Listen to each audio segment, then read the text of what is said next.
Ever feel like your brain just won't click? Onnit Alpha Brain is a daily supplement engineered to support memory, focus, and mental speed. Made with science-backed ingredients, Onnit Alpha Brain helps you lock in, tune out distractions, and stay sharp. See what your brain can really do. Visit onnit.com and shop Alpha Brain to unlock your next level. That's ONNIT.com. This episode is brought to you by State Farm. Listening to this podcast? Smart move. Being financially savvy? Smart move. Another smart move? Having State Farm help you create a competitive price when you choose to bundle home and auto. Bundling, just another way to save with the Personal Price Plan. Like a good neighbor, State Farm is there. Prices are based on rating plans that vary by state. Coverage options are selected by the customer. Availability, amount of discounts and savings, and eligibility vary by state. 4000 años después de muertos, los huesos de Abraham, Isaac y Jacob todavía provocan derramamiento de sangre. Soldados armados custodian tumbas. Muros de concreto dividen a los fieles. Cámaras de seguridad monitorean peregrinos. Estos hombres vivieron como nómadas. Murieron en paz. Y hoy son el centro de una de las disputas territoriales más antiguas del planeta. Esta es la historia de las 7 tumbas más sagradas de las Escrituras. ¿Dónde están? ¿Cómo llegaron ahí? ¿Y por qué milenios después todavía no podemos dejarlos descansar en paz? La primera tumba comienza con un funeral. Sara tenía 127 años cuando murió en Hebrón, en la tierra de Canaán. Abraham estaba con ella. Y cuando la vida abandonó el cuerpo de aquella mujer que había cruzado desiertos, sobrevivido a faraones, reído de promesas imposibles y dado a luz un hijo a los 90 años, el patriarca hizo algo que no había hecho en décadas de peregrinación. Lloró. El texto de Génesis 23 es directo. Abraham vino a hacer duelo por Sara y a llorarla. No hay descripción de cuánto tiempo duró el luto. No hay registro de las palabras que dijo. Solo que lloró. Y después se levantó del cuerpo de su esposa y fue a resolver un problema práctico que revelaría algo fundamental sobre su situación. Abraham era riquísimo. Tenía rebaños incontables, siervos, oro, plata, camellos, tiendas que se extendían por el horizonte. Dios le había prometido toda aquella tierra de norte a sur, de este a oeste. Pero aquí está el detalle que cambia todo. Cuando Sara murió, Abraham no poseía siquiera 1 metro cuadrado para enterrarla. Piensa en esto: el hombre más rico del Medio Oriente, con una promesa divina de poseer toda aquella tierra, no tenía dónde enterrar a su esposa. Era extranjero, peregrino, forastero. La promesa era futura, la muerte era ahora. Entonces Abraham fue hasta los hijos de Het, los hititas que controlaban la región, y dijo algo que resume toda su condición: soy extranjero y forastero entre ustedes. Denme propiedad de sepultura entre ustedes para que sepulte a mi muerta. Lo que siguió fue una de las negociaciones más tensas del Antiguo Testamento. Y cada detalle importa. Los hititas respondieron con cortesía exagerada. Llamaron a Abraham príncipe de Dios. Ofrecieron cualquier sepultura que él quisiera. Ninguno de nosotros te negará su sepultura. Parecía generosidad. Era trampa social. Si Abraham aceptaba una tumba prestada o donada, no tendría posesión legal. Sería favor, no propiedad. Y el favor puede ser revocado. Abraham necesitaba algo permanente, algo que nadie pudiera quitarle. Él tenía un lugar específico en mente: la cueva de Macpela, en el extremo del campo de Efrón, hijo de Zohar. No cualquier cueva, esa cueva. Y no solo la cueva, sino el campo entero alrededor. Abraham quería escritura completa, registro público, transacción irrevocable. Efrón intentó el mismo truco que los otros. Ofreció gratis: el campo te lo doy, y la cueva que está en él también te la doy. Abraham rechazó, insistió en pagar, y cuando Efrón finalmente mencionó un precio, 400 ciclos de plata, Abraham no negoció, no pidió descuento, no lloró miseria, pesó la plata delante de testigos.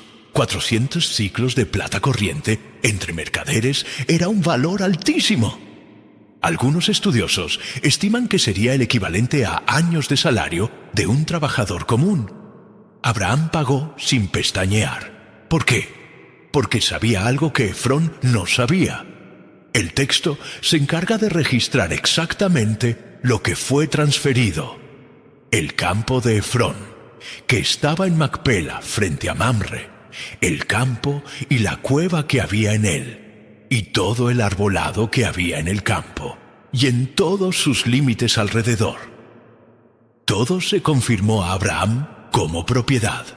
No era solo una tumba, era el primer pedazo concreto de la tierra prometida, la primera escritura, la primera dirección fija de un pueblo que todavía no existía como nación. Abraham sepultó a Sara en la cueva de Macpela, y ahí permanece desde hace 4000 años.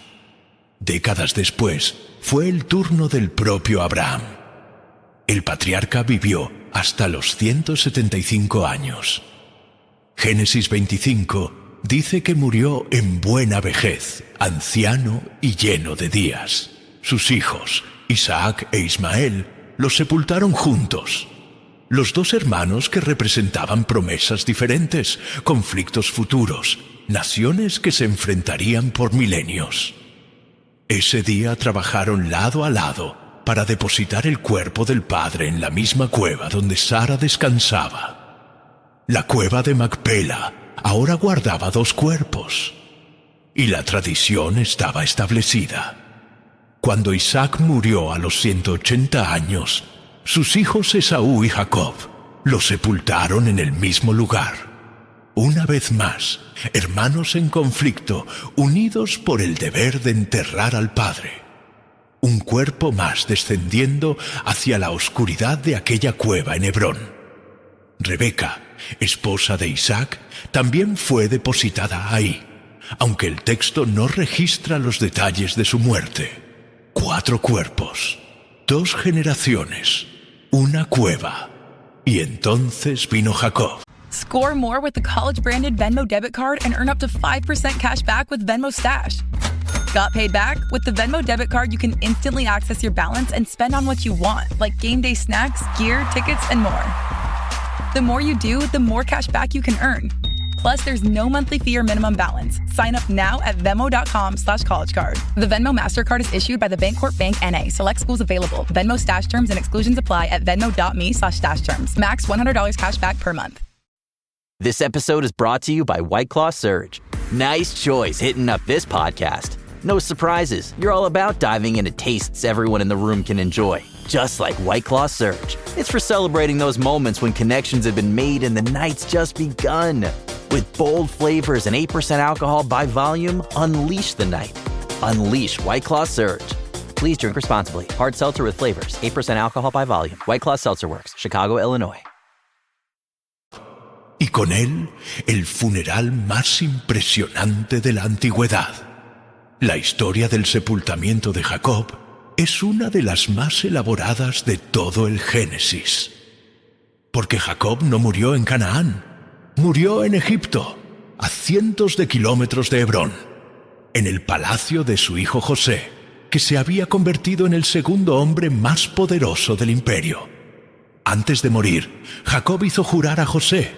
Génesis 47 registra el pedido: no me entierres en Egipto. Cuando yo descanse con mis padres, me llevarás de Egipto y me sepultarás en el sepulcro de ellos. José juró, y cuando Jacob finalmente murió a los 147 años, lo que siguió fue algo que ningún faraón había visto antes. Los egipcios embalsamaron el cuerpo de Jacob. El proceso llevó 40 días. el período completo de momificación egipcia. Después vinieron 70 días adicionales de luto oficial. 70 días en total. Imagina esto. Egipto entero lloró por un pastor hebreo que había llegado como refugiado hambriento y estaba siendo tratado como realeza. José entonces pidió permiso al faraón para cumplir el juramento. El faraón no solo concedió, envió junto una comitiva que transformó el funeral en procesión de estado. Todos los siervos de faraón, los ancianos de su casa, todos los ancianos de la tierra de Egipto, toda la casa de José, sus hermanos, la casa de su padre. Subieron también con él carros y jinetes. El acompañamiento fue grandísimo. Intenta dimensionar la escena. Una caravana fúnebre cruzando el desierto del Sinaí. Carruajes egipcios, caballería real, ancianos de 2 naciones. Una procesión tan grande que cuando llegaron cerca del Jordán, los cananeos que vieron quedaron asombrados. Dijeron: «Grande es este luto de los egipcios». El lugar recibió el nombre de Abel Misraim, que significa luto de Egipto. Y entonces los hijos de Jacob hicieron exactamente lo que habían prometido. Llevaron el cuerpo hasta la tierra de Canaán y lo sepultaron en la cueva del campo de Macpela, frente a Mamré, la cual Abraham había comprado de Efrón. 6 cuerpos ahora descansaban en aquella cueva: Abraham y Sara, Isaac y Rebeca, Jacob y Lea, 3 generaciones de patriarcas y sus esposas. La primera tumba sagrada estaba completa, pero había una ausencia notable. Raquel, la esposa más amada de Jacob, no estaba en Macpela. No porque Jacob no la quisiera ahí, sino porque ella murió en el camino, y él no tuvo opción. La historia está en Génesis 35. Jacob y su familia estaban viajando de Betel a Efrata, la región que más tarde sería conocida como Belén. Raquel estaba embarazada de su segundo hijo, y cuando faltaba todavía alguna distancia para llegar a Efrata, el parto comenzó. Fue un parto difícil. El texto dice que tuvo trabajo penoso. La partera intentó animarla: «No temas, porque también este será hijo». Pero Raquel estaba muriendo, y ella lo sabía. Con el último suspiro, dio nombre al niño: Benoní, hijo de mi dolor. Jacob, sosteniendo al recién nacido mientras la esposa moría, cambió el nombre: Benjamín, hijo de mi mano derecha. Una inversión de sentido, del dolor al honor, del lamento a la bendición. Raquel murió ahí, en el camino, a pocos kilómetros de Efrata. Y aquí está el detalle que marcaría la segunda tumba sagrada. Jacob no llevó el cuerpo de ella a Macpela. No la transportó junto a Abraham y Sara. La sepultó ahí mismo, en el lugar donde ella cayó. Jacob erigió una columna sobre la sepultura. El texto es específico: «Esta es la columna de la sepultura de Raquel hasta el día de hoy». El autor de Génesis, escribiendo siglos después, confirma que el monumento todavía existía: la columna de Raquel. ¿Por qué Jacob no llevó a Raquel a Macpela? La Biblia no explica. Algunos sugieren que era difícil transportar un cuerpo en las condiciones de la época. Otros argumentan que Jacob quería que Raquel quedara en la tierra de Israel, no solo en la cueva familiar. Hay quienes dicen que simplemente no pudo soportar el viaje con el cuerpo de la mujer amada. Lo que sabemos es que Raquel quedó en Belén, y su tumba se convirtió en uno de los lugares más visitados de toda Tierra Santa. Pero hoy, visitarla tiene un precio que Jacob nunca imaginó. Hoy la tumba de Raquel está exactamente donde la tradición siempre dijo que estaría: en la entrada norte de Belén, a pocos metros de la carretera que lleva a Jerusalén. Pero visitarla no es sencillo. El lugar está en territorio disputado. Un muro de concreto de 8 metros de altura separa la tumba del resto de Belén. Del lado israelí, soldados armados controlan el acceso. Del lado palestino, el muro bloquea la vista del santuario que quedó inaccesible para los habitantes árabes de la región. La estructura actual no es antigua. El edificio que cubre la tumba fue construido por los otomanos en el siglo XIX sobre cimientos de períodos anteriores. Cruzados, mamelucos, bizantinos, todos dejaron marcas en el lugar. Pero lo que importa está debajo de todo eso. Una cámara subterránea. Una piedra que marca el lugar donde, según la tradición de 3 milenios, Raquel fue depositada mientras Jacob lloraba y un recién nacido gritaba. It's tax season, and at LifeLock, we know you're tired of numbers. But here's a big one you need to hear. Billions. That's the amount of money in refunds the IRS has flagged for possible identity fraud. Now here's another big number. 100 million. That's how many data points LifeLock monitors every second. If your identity is stolen, we'll fix it guaranteed. One last big number. Save up to 40% your first year. Visit LifeLock.com/podcast for the threats you can't control. Terms apply. So good, so good, so good. New spring arrivals are at Nordstrom Rack stores now. Get ready to save big with up to 60% off Rag & Bone, Marc Jacobs, Free People, and more. How did I not know Rack has Adidas? Because there's always something new. Join the Nordy Club to unlock exclusive discounts, shop new arrivals first, and more. Plus, buy online and pick up at your favorite Rack store for free. Great brands, great prices. That's why you Rack. Judíos ortodoxos visitan la tumba constantemente. Mujeres vienen a pedir fertilidad, invocando a la matriarca que murió dando a luz. Peregrinos amarran cintas rojas en las rejas, hacen oraciones, lloran frente a las piedras. Y del otro lado del muro, palestinos que vivieron toda la vida a pocos metros del lugar ya no pueden acercarse. La segunda tumba sagrada está preservada, pero la paz que Raquel debería tener en su descanso final nunca llegó. Y lo que verás en la tercera tumba es aún más impresionante, porque involucra una promesa que tardó 400 años en cumplirse. La tercera tumba involucra una promesa que tardó 400 años en cumplirse. José murió en Egipto a los 110 años. Había sido vendido como esclavo por sus propios hermanos, acusado falsamente, preso por años, olvidado en la cárcel. Y después elevado al segundo puesto más alto del imperio más poderoso del mundo. Su vida fue una sucesión de giros que ningún guionista inventaría. Pero cuando sintió la muerte acercarse, José pensó en una cosa: sus huesos.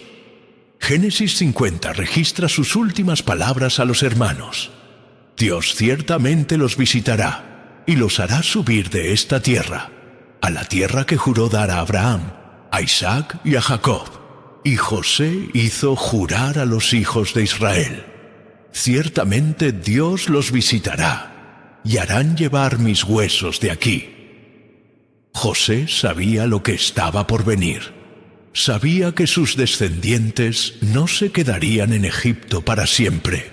Sabía que Dios cumpliría la promesa hecha a sus antepasados y quería tener certeza absoluta de que cuando ese día llegara, sus huesos irían también.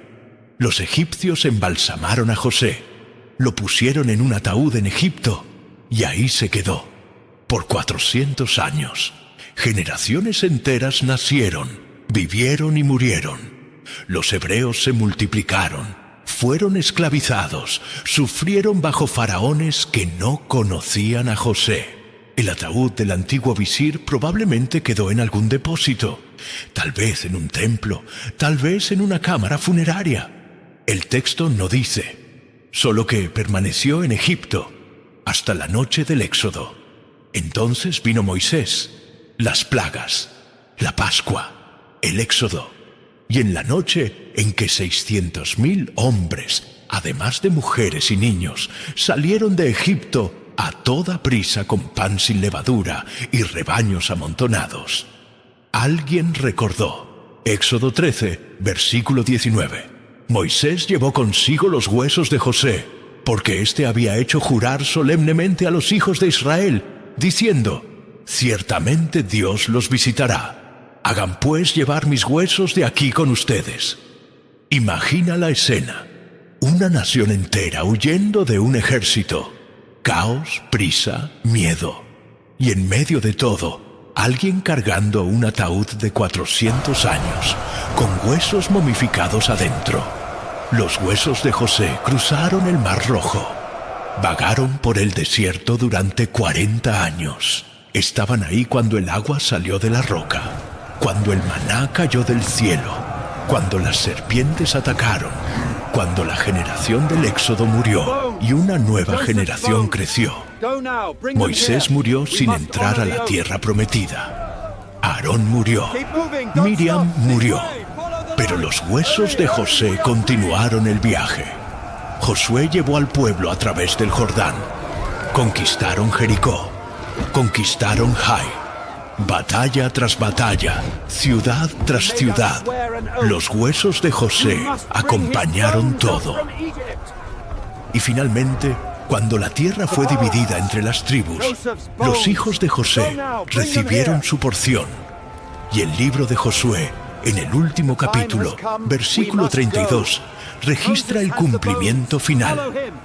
Los huesos de José, que los hijos de Israel trajeron de Egipto, los sepultaron en Siquem, en la parte del campo que Jacob había comprado de los hijos de Hamor, padre de Siquem, por 100 piezas de plata.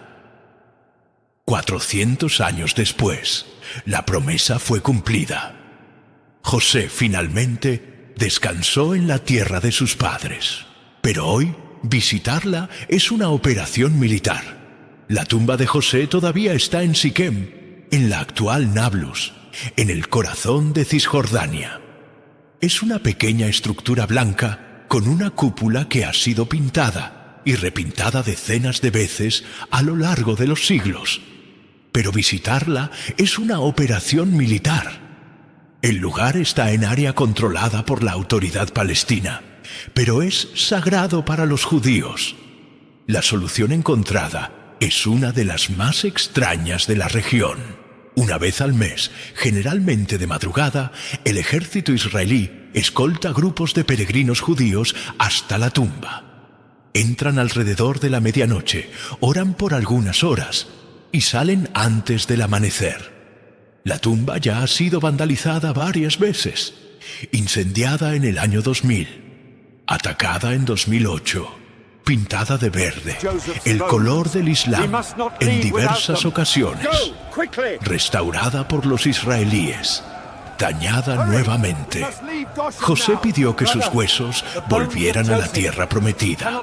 Volvieron, pero la paz que él imaginaba al hacer aquel pedido hace 4 milenios nunca se materializó.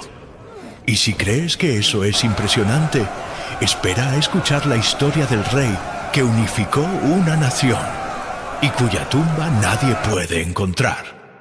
La cuarta tumba es de un rey que unificó una nación y fundó una dinastía eterna. David murió en Jerusalén después de reinar por 40 años. Not sure how to tackle your taxes? Are you sweating the small print? You may be experiencing FOMO, the fear of messing up. The answer? Using TurboTax on Intuit Credit Karma.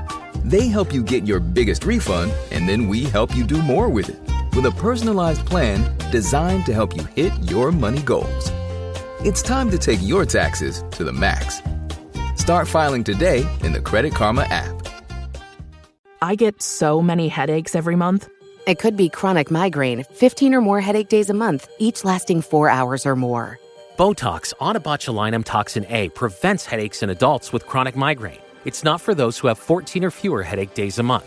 Prescription Botox is injected by your doctor. Effects of Botox may spread hours to weeks after injection, causing serious symptoms. Alert your doctor right away, as difficulty swallowing, speaking, breathing, eye problems, or muscle weakness can be signs of a life-threatening condition. Patients with these conditions before injection are at highest risk. Side effects may include allergic reactions, neck and injection site pain, fatigue, and headache. Allergic reactions can include rash, welts, asthma symptoms, and dizziness. Don't receive Botox if there's a skin infection. Tell your doctor your medical history, muscle or nerve conditions, including ALS, Lou Gehrig's disease, myasthenia gravis, or Lambert-Eaton syndrome, and medications, including botulinum toxins, as these may increase the risk of serious side effects. Why wait? Ask your doctor. Visit BotoxChronicMigraine.com or call 1-800-44-BOTOX to learn more. 7 años en Hebrón sobre Judá. 33 años en Jerusalén sobre todo Israel. Murió viejo, lleno de días, riquezas y gloria, como registra 1 Crónicas 29. El texto de 1 Reyes 2 dice simplemente que David durmió con sus padres y fue sepultado en la ciudad de David. La ciudad de David era la fortaleza original que él había conquistado de los jebuseos, la colina estrecha al sur del monte del templo que se convirtió en el núcleo de Jerusalén. Pero aquí está el problema. ¿Dónde exactamente? Aquí comienza uno de los mayores misterios arqueológicos de Jerusalén. La tumba de David que los turistas visitan hoy está en el monte Sión, dentro de un complejo que también alberga el cenáculo, el lugar tradicional de la última cena. Es un sarcófago cubierto por un manto de terciopelo, en una sala dividida entre área de oración masculina y femenina. Judíos ortodoxos rezan ahí diariamente. Peregrinos cristianos pasan por el corredor adyacente para ver la sala del piso de arriba.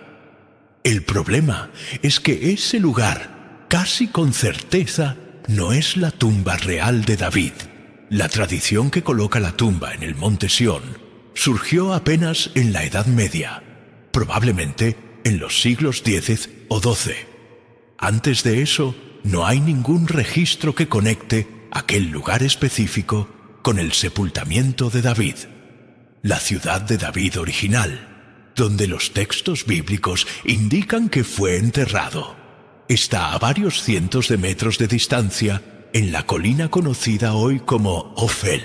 Excavaciones arqueológicas en el área encontraron túneles, cisternas, estructuras monumentales de la época de David y Salomón, pero ninguna tumba real identificable. Hay una teoría fascinante.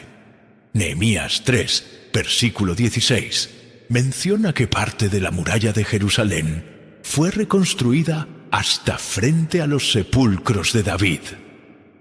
Esto indica que las tumbas de los reyes eran conocidas y servían como punto de referencia geográfico todavía en el período persa. 500 años después de David, algunos arqueólogos creen que las tumbas reales están bajo estructuras modernas inaccesibles para excavación. Otros sugieren que fueron saqueadas y destruidas durante una de las muchas conquistas de Jerusalén. Los babilonios, los griegos, los romanos, los persas, los árabes, los cruzados. Todos pasaron por ahí.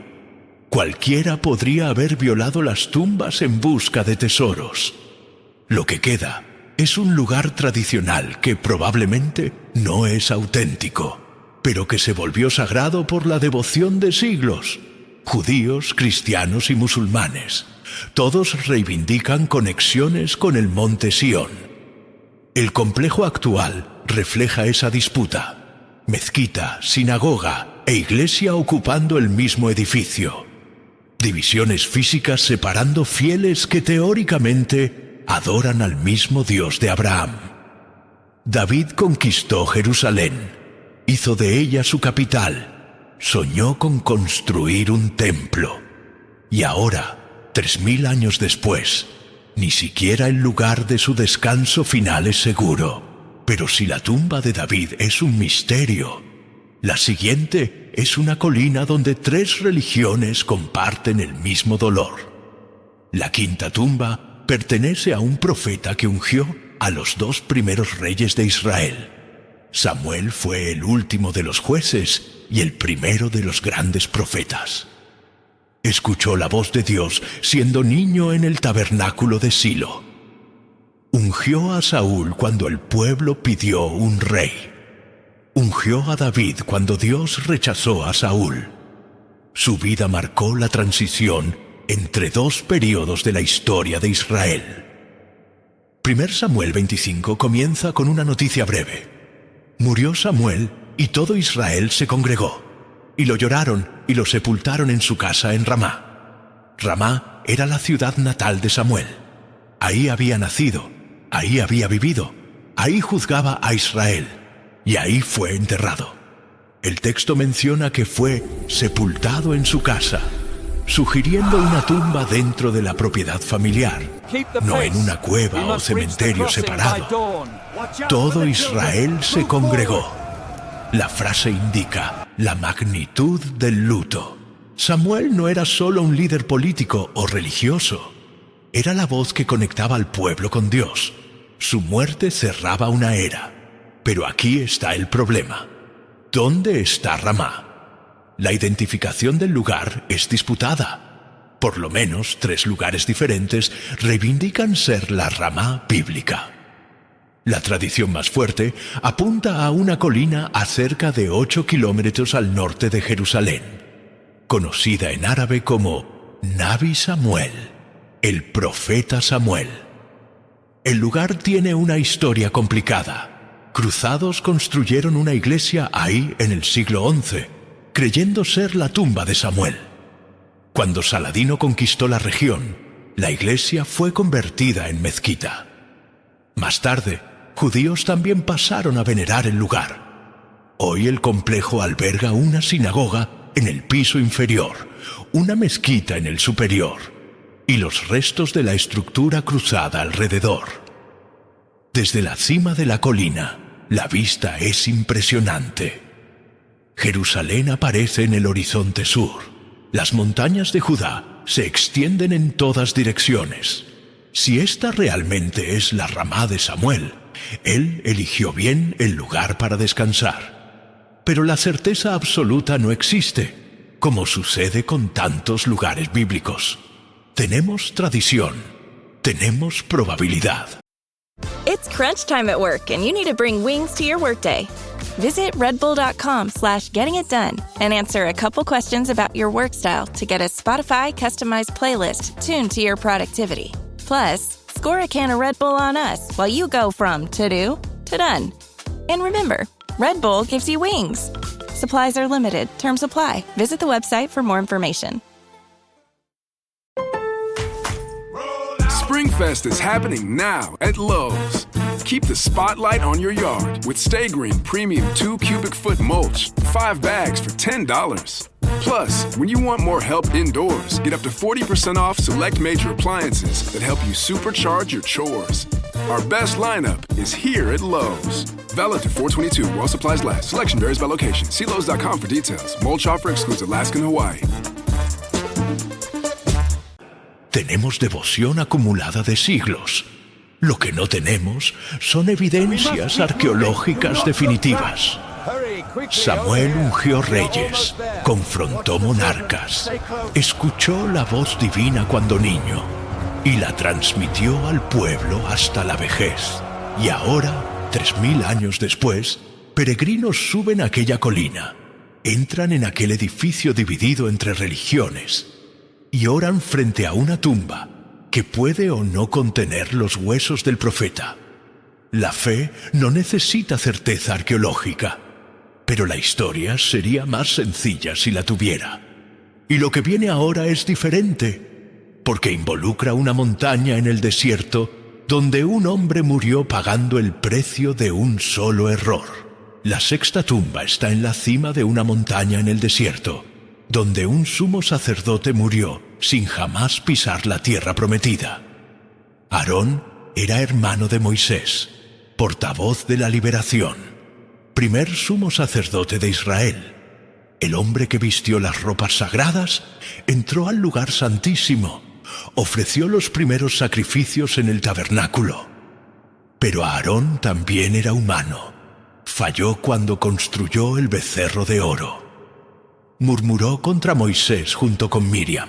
Y en el desierto de Zin, en Cades, cuando el pueblo se quejó de sed, Aarón y Moisés cometieron el error que sellaría su destino.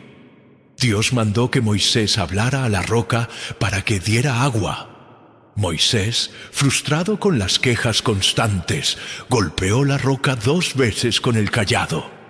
El agua salió, el pueblo bebió, pero Dios dijo a Moisés y a Aarón: por cuanto no creyeron en mí, para santificarme delante de los hijos de Israel, por tanto, no introducirán a esta congregación en la tierra que les he dado. Un momento de impaciencia, una vida entera de consecuencias. Números 20 describe el fin de Aarón. Dios dijo a Moisés: Aarón será reunido a su pueblo, porque no entrará en la tierra que di a los hijos de Israel. Toma a Aarón y a Eleazar su hijo, y hazlos subir al monte Hor. Despoja a Aarón de sus vestiduras, y viste con ellas a Eleazar su hijo, porque Aarón será reunido a su pueblo, y morirá allí. El monte Hor está en la frontera de Edom, en el extremo sur de la tierra prometida.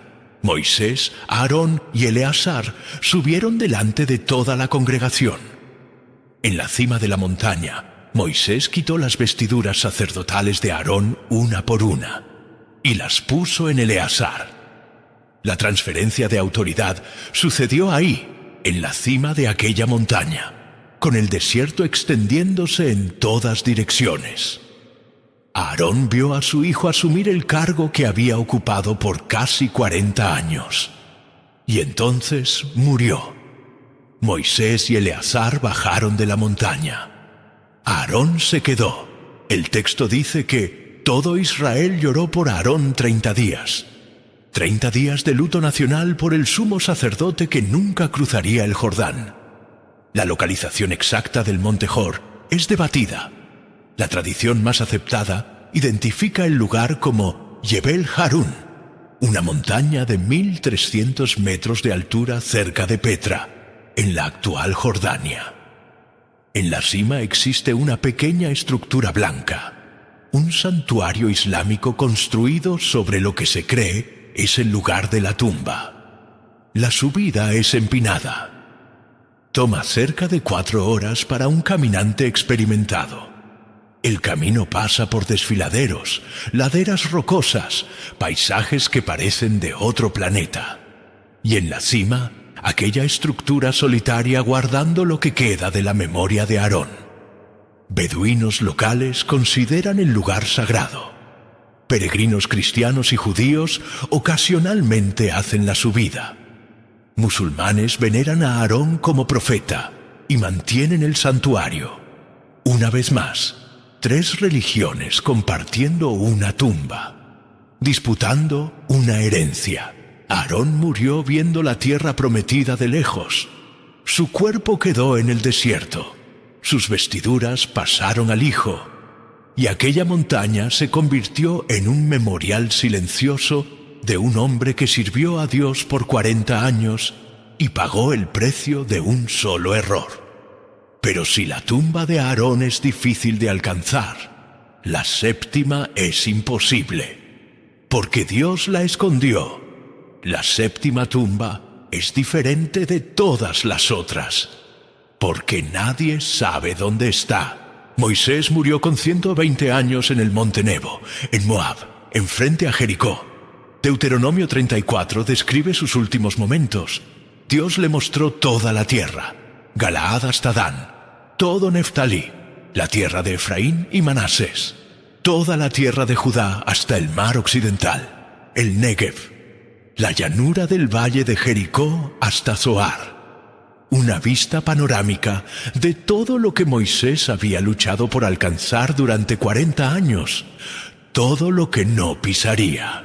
Dios dijo: esta es la tierra que juré a Abraham, a Isaac y a Jacob, diciendo: a tu descendencia la daré. Te he permitido verla con tus propios ojos, pero no pasarás allá. Y entonces Moisés murió allí en la tierra de Moab, conforme a la palabra del Señor. Lo que viene después es único en toda la Biblia. El versículo 6 dice: lo sepultó en un valle, en la tierra de Moab, frente a Bet-peor.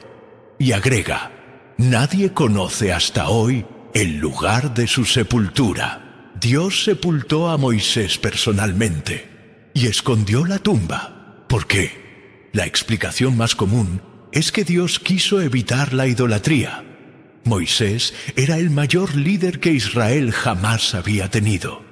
El hombre que enfrentó a Faraón. With Sam's Club, you have the freedom to shop your own way. Curbside pickup? Delivered to your doorstep? Come in and grab it yourself? Yes, yes, yes. They've got plenty of options. Your call. Say yes to shopping the way you want. Join now at samsclub.com/yes and. You must be 18 years or older to purchase a membership, and membership is subject to qualifications. Visit samsclub.com/yes and for details. Que abrió el mar, que recibió la ley en el Sinaí, que conversaba con Dios cara a cara, como un hombre habla con su amigo. Si el pueblo supiera dónde estaba enterrado, la tumba se convertiría en objeto de adoración. Peregrinación perpetua, culto al hombre en vez de culto a Dios. Entonces Dios escondió el lugar, y nadie jamás lo encontró. Eso no impidió los intentos. La tradición coloca el monte Nebo como el lugar aproximado de la muerte, y el valle abajo como la región general del sepultamiento. Hoy existe una iglesia en la cima del monte Nebo, administrada por franciscanos, con una plataforma de observación que ofrece la misma vista que Moisés tuvo en sus últimos momentos. En días claros se puede ver Jerusalén. El mar Muerto brilla allá abajo. Las montañas de Judá se levantan en el horizonte. La tierra prometida, tan cerca e inaccesible como lo era hace 3.500 años. Pero la tumba en sí permanece perdida. Arqueólogos nunca la encontraron. Exploradores nunca la localizaron. El valle de Moab guarda su secreto. Moisés, el hombre que lideró la mayor migración de la historia antigua, que pasó 40 años guiando a un pueblo terco por el desierto, descansa en un lugar que nadie conoce. Su legado está en cada página del Pentateuco. Su tumba no está en ningún lugar, y eso nos lleva de vuelta al principio. La cueva de Macpela merece un retorno, porque la primera tumba es también la más disputada. El lugar que Abraham compró de Efrón por 400 ciclos de plata hace 4.000 años. Hoy es uno de los puntos más tensos del planeta. La estructura que cubre la cueva fue construida por Herodes el Grande en el primer siglo a.C. Muros de piedra caliza con 2 metros de espesor, típicos de la arquitectura herodiana, rodean un área de más de 1.000 metros cuadrados. Dentro de esas murallas, bizantinos construyeron una iglesia. Después vinieron los árabes y la transformaron en mezquita. Cruzados reconquistaron e hicieron iglesia nuevamente. Saladino retomó y volvió a ser mezquita. Mamelucos expandieron. Otomanos administraron. Británicos intentaron mantener la paz. Israelíes conquistaron en 1967. Hoy el complejo está dividido. La mayor parte funciona como mezquita, la mezquita de Ibrahim. Una sección menor es sinagoga judía. Los dos grupos usan el mismo edificio, pero entran por puertas diferentes, en horarios diferentes, con reglas diferentes. 10 días al año, el edificio entero queda exclusivamente con los judíos. 10 días al año, exclusivamente con los musulmanes. El resto del tiempo, división espacial y temporal que requiere coordinación constante.